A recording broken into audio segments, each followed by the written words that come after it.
Bonjour. Cette semaine, je vais vous présenter une méthodologie qu'on utilise fréquemment en planification stratégique.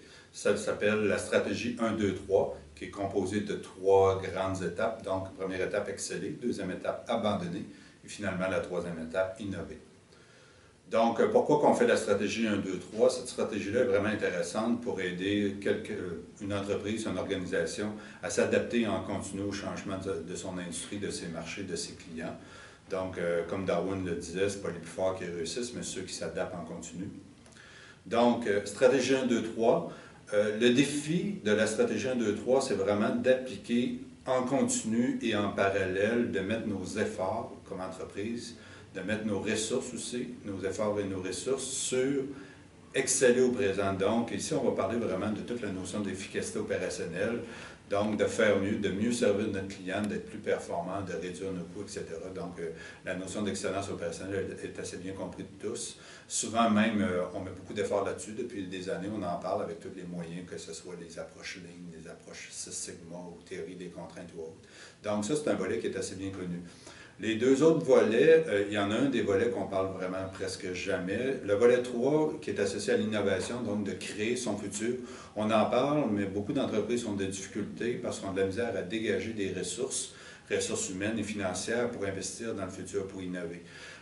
Une des façons de le faire, et c'est la beauté de la stratégie 1-2-3, c'est que ce qu'on dit dans la stratégie 1-2-3, c'est qu'avant de pouvoir investir du temps et des ressources dans la création du futur, il faut savoir abandonner le passé.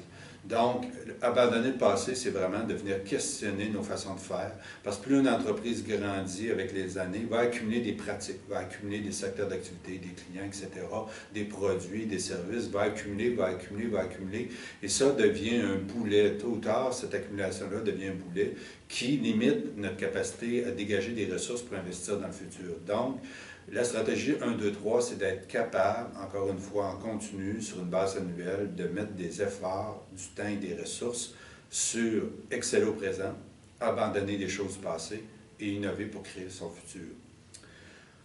Une des difficultés, c'est souvent lorsqu'on fait les embauches, quand on parle du présent, c'est que lorsqu'on recherche des gens, on veut embaucher, on va souvent embaucher sur justement des gens qui ont une force au présent parce qu'on a des besoins à combler en termes clients. Toute notre énergie est à combler les besoins du client du moment.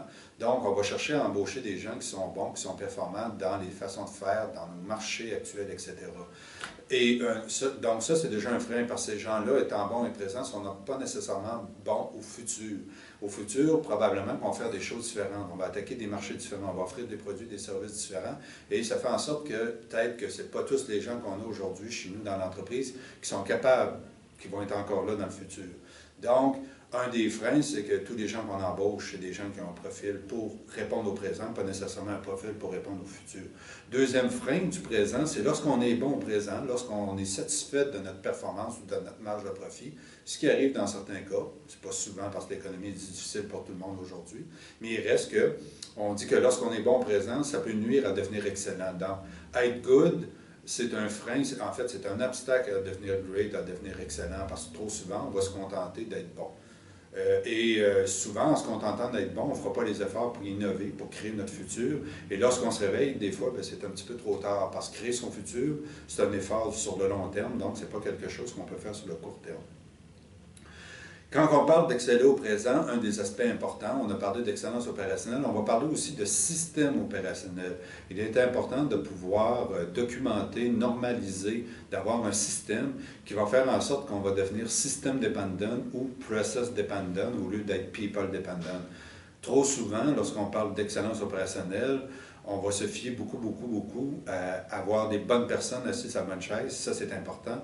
Mais il faut aussi leur donner les bons outils, les bons processus à ces personnes-là. Sinon, bien, notre performance est dépendante trop souvent, presque à 100% de la performance des individus. Et ces individus-là ne sont pas appuyés par des bons systèmes de gestion, des bons processus, etc. Donc, l'avantage d'un système opérationnel, c'est d'être un peu moins people dependent. Abandonner le passé, quand je parlais d'abandonner le passé, on parle d'espace de marché, on parle d'abandonner des produits, abandonner des services, abandonner même des clients, savoir catégoriser nos clients,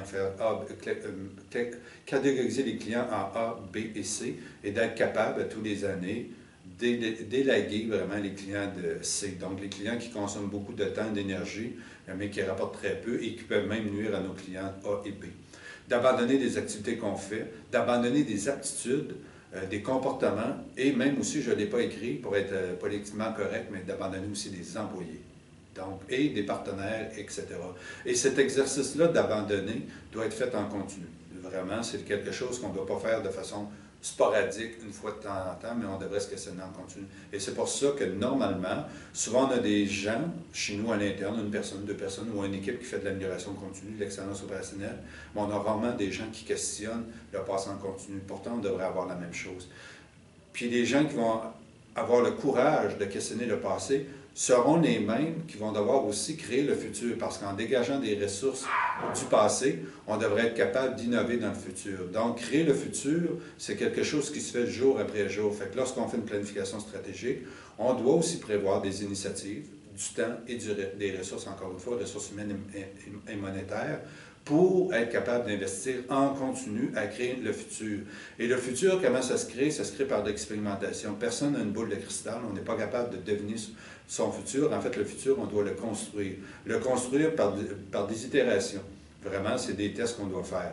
Et une des stratégies pour faire ça, pour bâtir son futur, pour se donner ce qu'on appelle un cadre de référence ou en anglais un framework, on peut utiliser ce qu'on appelle la stratégie OSA en bleu, que je vous présenterai dans une prochaine vidéo. Je vous remercie.